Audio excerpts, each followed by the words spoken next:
getting individually clearances from the COMELEC is really a bad idea. Kasi po, some policemen are assigned in an area different from where he is attuned to there, or he lives outside of the area of his jurisdiction or assignment, papauwi ng bahay. Now, minsan itong mga, minsan nahuhuli. The travails that one has to go to secure a permit and everything. Alam mo, dapat sa batas, I'm just suggesting to everyone, pagka, if you are a duly appointed military man, if you are there in the roster of soldiers and the police,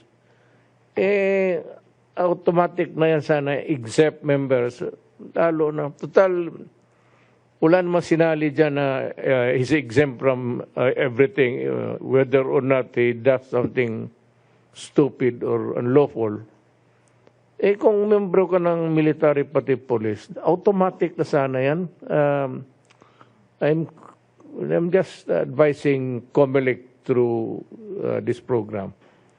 Kasi it is my stand na mahirapan kasi ang isang police to secure whatever clearances needed in the bringing of his handgun or rifle, for that matter, if he's a soldier or a policeman.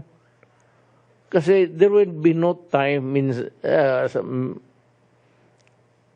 sa pagka-police mo, pati pagka-military mo during elections, that you are near the clearing authority na makahingi ka ng certificate of whatever. This is a bad, alam mo, you have to concede to the organization and to the soldier and policeman himself na they're supposed to COMELEC clearance. It's a material.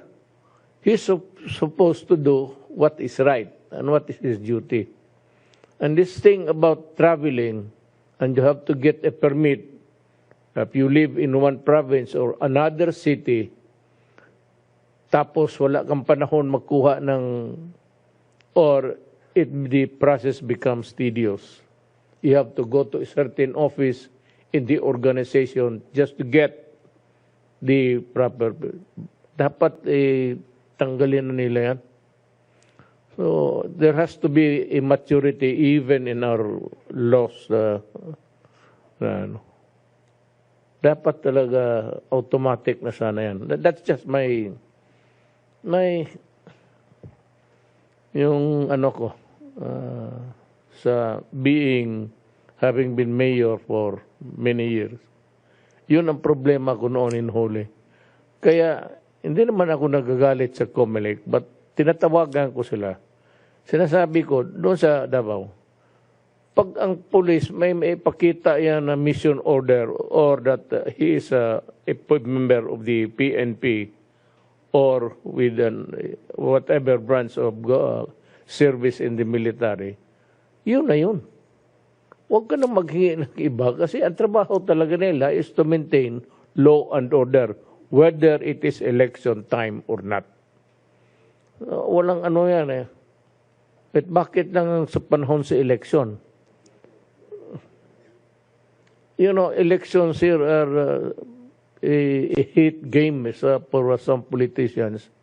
After the elections, there are still the possibility of violence before, during, and after a certain period.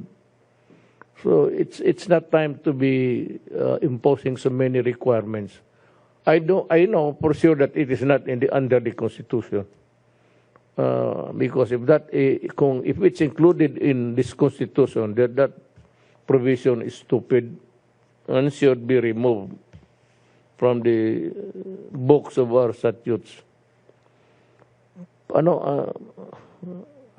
Hindi maganda. It's just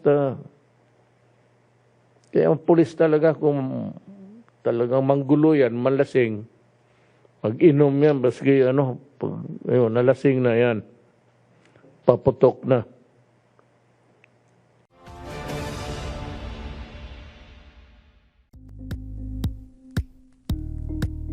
Thank you for watching Politico TV. Please like and subscribe to our channel for more videos.